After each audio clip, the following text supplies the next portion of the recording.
Rais William Ruto ametangaza kwamba serikali imeanza juhudi za kupunguza ushuru unaotozwa waajiriwa wa mapato ya chini.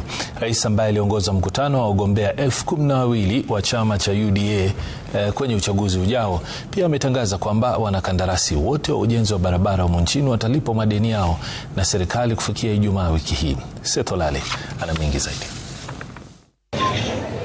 Siku mbili baada ya waziri wa hazina ya kitaifa John Mbadi kutangaza kwamba serikali inapania kuwapunguzia mzigo wa ushuru wananchi milioni 1.5 wanaopata mishahara ya chini, Rais William Ruto amezamia mipango hiyo na kudhibitisha mpango huo. Kila Mkenya ambaye mshahara yake ni 30,000 na kuja chini, hakuna kulipa ushuru tena.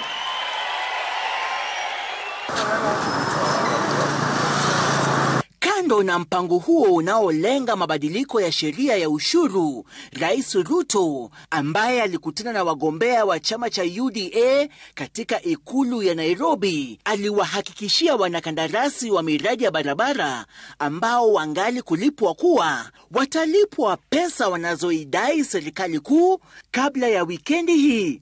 And I'm telling the people of Kenya and every contractor in the Republic of Kenya, mwenye ako na bill, ako na certificate, up to December 2025, we will pay all of them on Friday.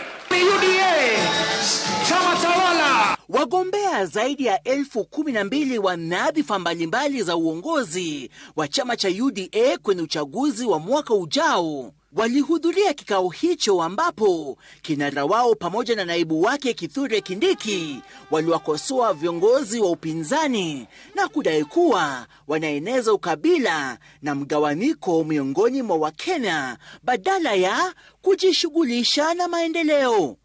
Sikuna ardhi iliuzwa hapa ya Ruaraka ya shule. Si mnajua wale waliuza? Hao watu wawachane na sisi. Tutawaibisha. Tutawaibisha. Wewe nani wewe? Wewe nani? Wewe. Wacha bwana. We must move away from ethnic arithmetic politics that is backward. We must move to the politics of an agenda and a program, and that is domiciled in a political party. Miongoni mwa wagombea hao 12,353, 149 ni magavana, 279 maseneta, 323 wawakilishi wa kike, 1,372 wa bunge la kitaifa na wawakilishi wa wadi 10,230.